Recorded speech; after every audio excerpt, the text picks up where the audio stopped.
Now, I don't actually believe this, but I have to make a video kind of defending the media. Who would have thought that would ever occur? Now, I say defending them, but it is literally on a single point. Aside from this, I still consider the entire media machine to be a septic spot on the ring piece of humanity, because they literally are. Whether it be Brexit, their contempt for the British people, or the UK as a whole, they are simply a bunch of soy boy tosspots 99.9% of the time, and you all know I detest them like politicians. But it seems there is another group we should also despise just as much, if not more, and that is Ofcom. You know, the broadcasting regulator that ignored 25,000 complaints about the diversity performance. Well, that is just the tip of the iceberg, because it seems that broadcasting guidelines have been changed over the last 7 months a couple of times now. But them changing it now might seem like a small thing or something they could be doing all the time, but not when they have changed it to prevent the media going against the government's narrative right now. Some of you might remember back in 2010 when the media called out the expensive overreaction to swine flu and the scandal that it was. Well, that cannot happen this time, because as you can see here by this guidance put out in May of this year by Ofcom, it literally stops the media as a whole from reporting anything the government would not like, or that would prove them all to be liars. As far as I'm concerned, it's a scandal beyond belief. Freedom of the press, my arse. Now it states, we can ignore their compliance nonsense, broadcast content relating to the Rona. We recognise that licensees will continue to want to broadcast content relating to the Rona, and that dissemination of accurate and up-to-date information to audiences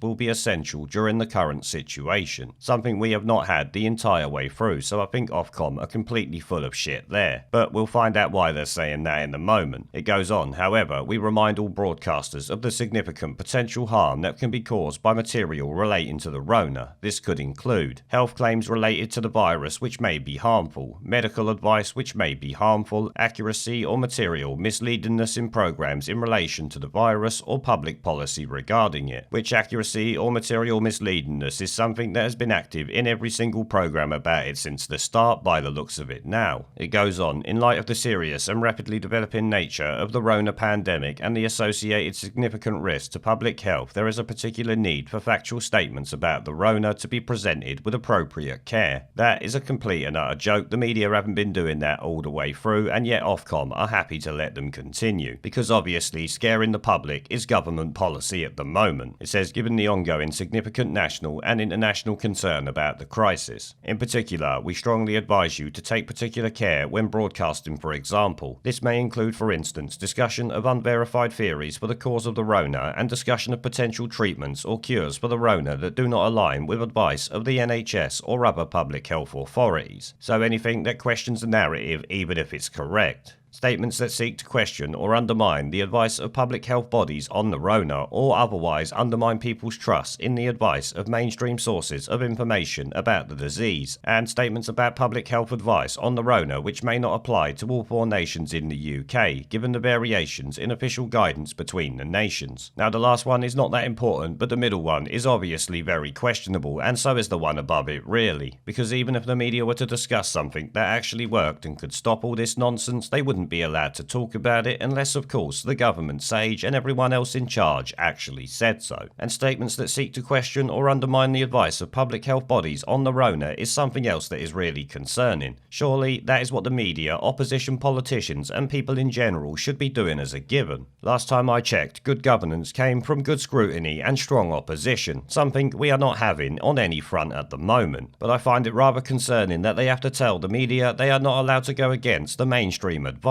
which explains perfectly why the Great Barrington Declaration was attacked by a bunch of imbeciles who clearly didn't know what they were doing and were just spouting an absolute load of bullshit. Now the rest of the broadcaster's note actually goes into some details about what they plan to do if they breach any of these guidelines, and some of the organisations who have already done it. I will link it down below for you to go through yourself. But like I said at the start, I never really thought I would be sitting here trying to defend people like the BBC, Sky News, ITV and the rest of them, but it seems they are actually not allowed to go against the government narrative on this. So while we might blame them for a great many things, on this one it appears their hands are tied, though I doubt they would tell us the truth anyway, let's be honest. But in this situation, as I've said, Ofcom is just a cunt. There is a pattern consistent throughout history of oppressed people turning on the oppressors, slaves against their owners, the peasantry against the feudal barons, colonies, Mr. Verhofstadt, against their empires. And that is why Britain is leaving. And it doesn't matter which language you use, we are going, and we are glad to be going. We're off.